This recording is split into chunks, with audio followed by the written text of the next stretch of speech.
Hello, guys. Welcome back to the Chelsea Godfather channel. It's your Chelsea Godfather reporting back to duty. Let's talk about two players today, Conor Gallagher and Julian Alvarez, or is it Julian Alvarez?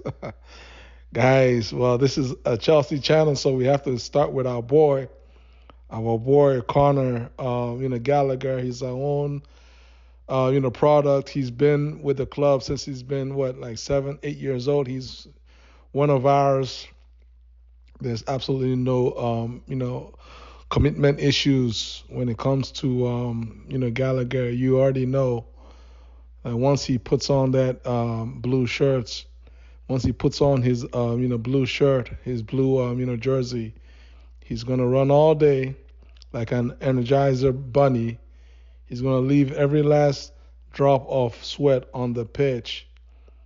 He may even score one or two goals in the process. May even have an uh, assist. If there's any tackle that's out there to be won, he's going to win it.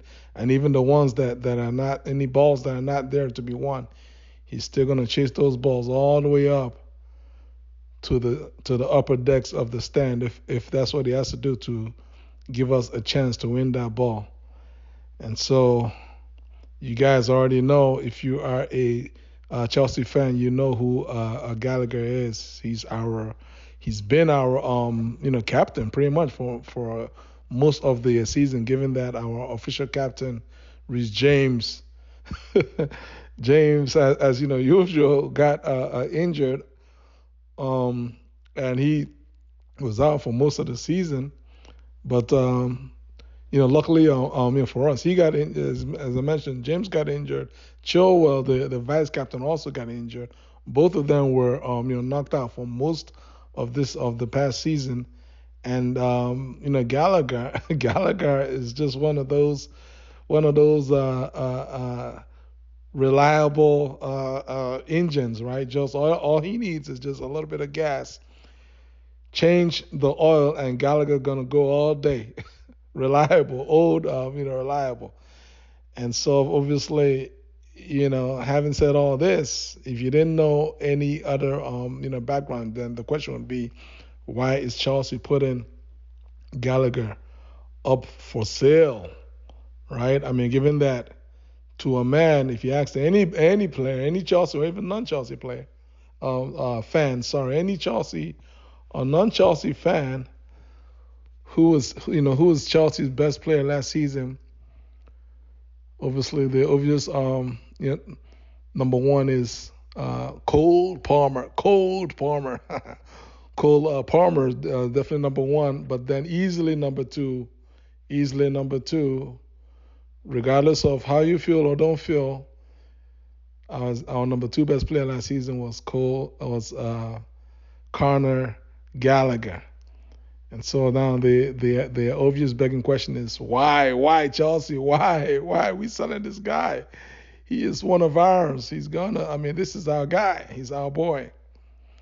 But as issues go, listen up. I mean, Gallagher is on the last year of his contract, and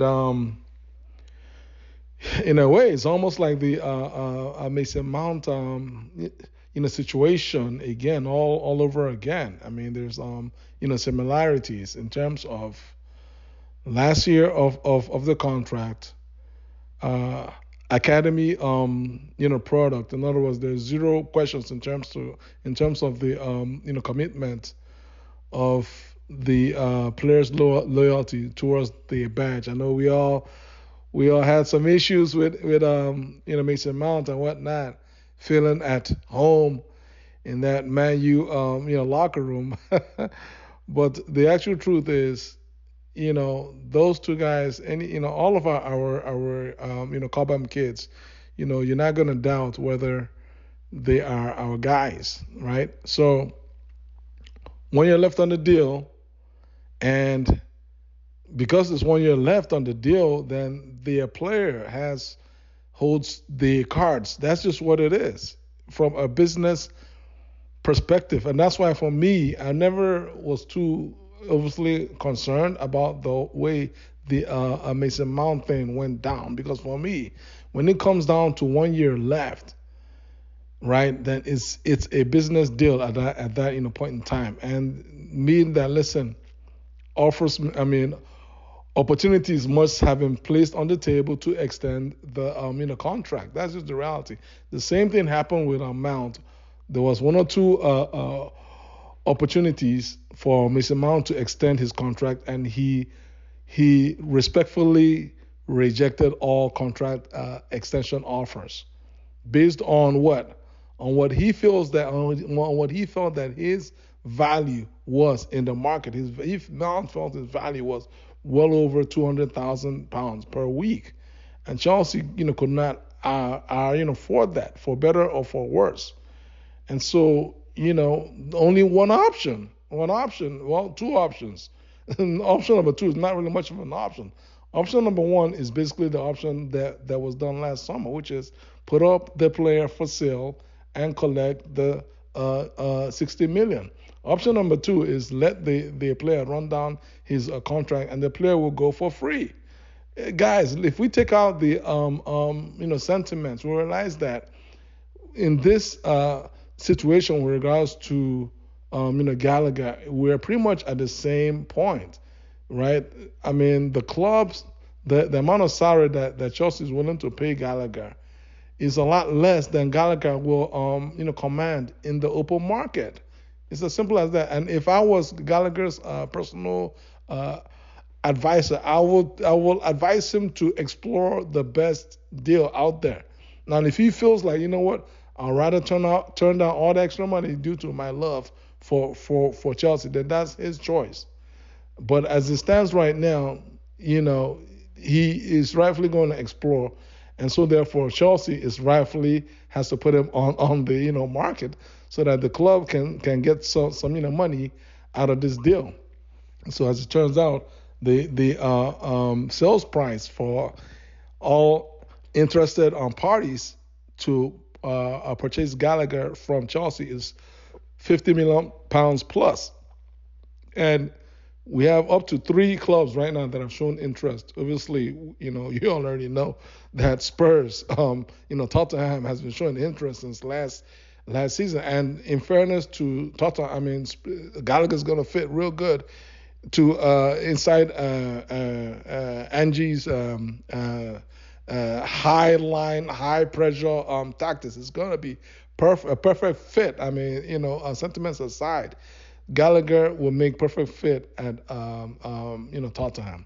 But we Chelsea fans, we don't want to see, if Gallagher leaves Chelsea, the last place we want to see Gallagher playing is up in North London for Tottenham. So that leaves us to option number 2, which will be Aston Villa. Again, this is another club that that is definitely plays to Gallagher's strength. I mean, they're not really much of a club in terms of high possession. They're more like an organized team, and then they use energy to try and win the ball quickly and spring the counter, and it works very well for Aston Villa, which is why Aston Villa finished deservedly finished 4th last season, and they're going to be playing in the Champions League. So that of course would be another attraction for Gallagher, and they certainly, due to Champions League money and so on and so forth,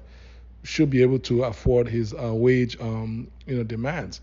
Option number 3 would be the least likely option, which is Atletico Madrid in Spain. I mean, they just don't have that bread.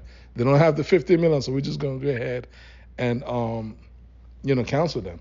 So I mean, it is what it is. The other consideration, the fact that Chelsea has a new manager. It's going to be a new tactics. It's going to be possession based. It's not really Gallagher's strong suit. Chelsea also has a whole bunch of players that are in and around his position. So, I mean, Gallagher's not going to be that everyday starter that he was under Pochettino. So, I mean, if you look at everything critically, critically. In as much as a Chelsea fan, I don't want to see Gallagher leave. I don't know that there are not that many Chelsea fans that want to see him leave, right? But from a business point of view, if he leaves, then we won that 50 million. So now let's move on to the next one, which is Julian Alvarez of City. Again, the price of success. You guys already know. Chelsea, we know what it is. Well, like we lost Ian Robin. I think he was 21 or 22, 23 years old, maybe 22, 23 years old, when after Chelsea won the Premier League back to back during Jose's first stint at the club. Then I believe Robin was with us for only 3 years. After the third year, we were in the bid of trying to win it for the third straight year, and we came up short on the last day against Man U. And then after that third year, I mean, guess what? Robin's like, you know what? I mean, guys, I'm tired of Chelsea. And plus, Robin, he had a little bit of injuries here and there, so he was in and out of lineup. But when he was in, he was fire. But the point being that Robin wanted to go somewhere where he's going to start every game and play every game. And it wasn't going to happen at Chelsea, so he asked the club to leave, and he left to Real Madrid. The same thing happened with regards to Kevin De Bruyne. Same thing happened with regards to Salah, and I'm sure there's a whole bunch of other players that I haven't even remembered, right? All right. So the point being, the more you win, then the higher a chance that a player's gonna leave. And that's how we ended up with Cole Palmer. So Alvarez has told Pep, listen, I want to start regularly, and he's not going to start regularly at City as long as Erling Haaland is at City. It is what it is. But guess what? Guess who actually needs a striker? Chelsea. We need a striker, right?